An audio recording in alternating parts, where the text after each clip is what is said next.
Nyt ollaan täällä Paimion lukiolla ja lukio on nyt aloittelemassa ja käynnistelemässä tällaista uutta Erasmus Plus-hanketta ja siinä on mukana valittuna 10 lukio-opiskelijaa ja täällä on nyt kaksi toisen vuoden opiskelijaa, Milja Lindstedt ja Jonna Palokankare. Onko teillä kiinnostusta jatko-opintoihin ulkomailla lukion jälkeen? Mä en vielä itse tiedä, että mihin mä menen jatko-opiskelemaan, joten mä pidän sitä vaihtoehtona. Joo, mulla on vähän sama, että kyllähän se olisi mielenkiintoista päästä ulkomaille ja se on just yksi vaihtoehto Suomen lisäksi. Joo.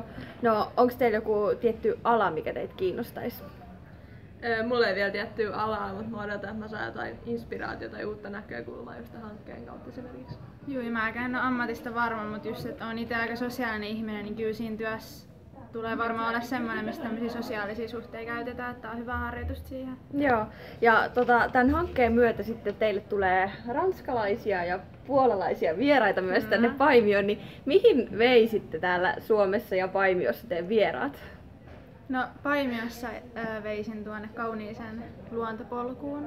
Ja hiihtoputkeen hiihtämään. Niin, ja sitten tietysti saunaan ja syömään kaikki. Salmiakkia.